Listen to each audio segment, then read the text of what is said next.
This is Math 6, Lesson 7-7, finding the percent of a number. To solve problems involving parts of numbers, it's helpful to set up proportions. The proportion is as follows. Part over whole equals percent over 100, and you just fill in the missing pieces. For example, if we are trying to find 20% of 40, well, 20% is obviously the percent, so if we follow the fraction part over whole equals percent over 100, 20% is obviously the percent. The 40 is the whole, because that's the entire problem. It's not saying find this little itty bit, it's saying find this part, 40%, that's not 100%. Find this part of this whole number 40. So 40 is the whole. So it would be part, which we don't know, which is x, over our whole, which is 40, equals percent, which is 20, over 100. So there's our percentage. X over 40 equals 20 over 100. So we'll cross multiply to solve our proportion. So 100 times x is going to equal 40 times 20.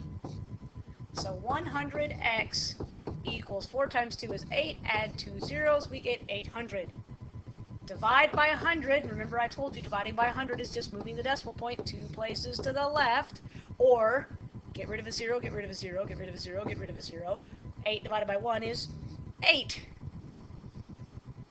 So 40%, excuse me, 20% of 40 is 8. That seems like a reasonable answer, because half of 20 would be 10. Okay, so, excuse me, half of 40 would be 20. Half of 20 would be 10. So 20% of 40. Okay, 50% of 40 is 20. 25% of 40 is 10. So 20% being 8, that sounds pretty reasonable. Let's look at number 2. 65% of 700. So part over whole. I don't know the part. The whole is 700. My percent is 65 over 100. So I can use this proportion to cross multiply. So I get 100x equals 65 times 700. So 100x equals, I'm just going to take 65 and multiply it by 7, and then add 2 zeros. 7 times 5 is 35, 6 times 7 is 42, plus 3 is 45, and then add 2 zeros.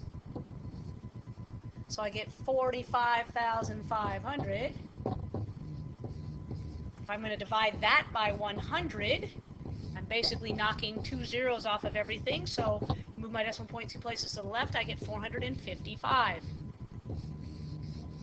So 65% of 700 is 455. Half of 700 is 350. So I'm bigger than 350, so this answer seems reasonable. That's the last thing you should always do. Check to see if the answer is reasonable. Find 63% of 800. Okay. 63% is a part. So I don't know what the part is I'm trying to find. My whole is 800. I'm trying to find 63% of that. So my part is my missing piece. 800 is my whole. 63 is my percent over 100. So if I cross multiply, I get 100x equals 800 times 63. Again, I'm going to multiply 63 times 8 and add 2 zeros. 8 times 3 is 24. 6 times 8 is 48. Plus 2 is 50. So I get 50,400. And that will equal 100x. Divide by 100 to get x by itself. X will equal 504. I like dividing by 100 because it's really easy. All you have to do is knock off the last 2 zeros or move the decimal point 2 places to the left if it doesn't have zeros. Now, we can also find a percent of a number by using a decimal. Both of these methods are effective, The only thing you have to do is make sure if you're going to use a decimal, you change your percent to a decimal.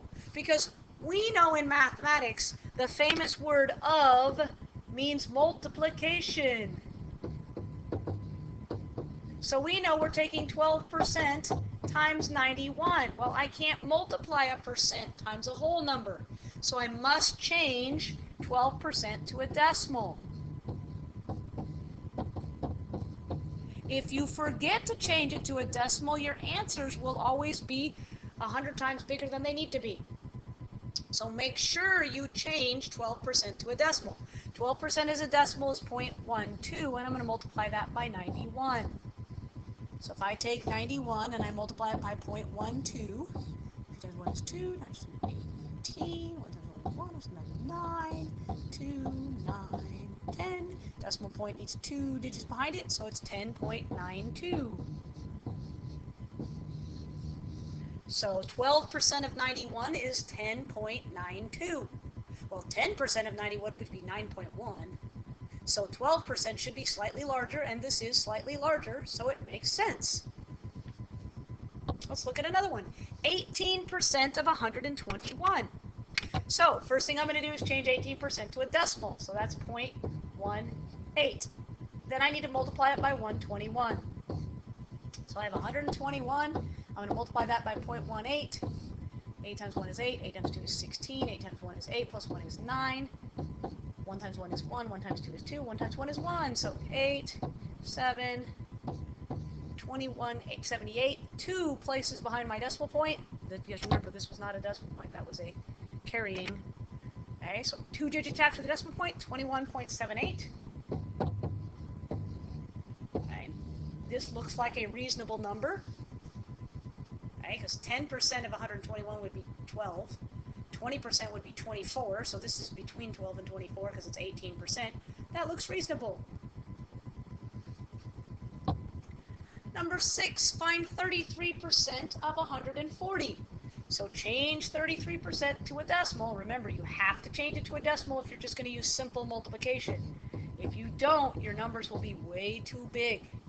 So 140 times 0.33.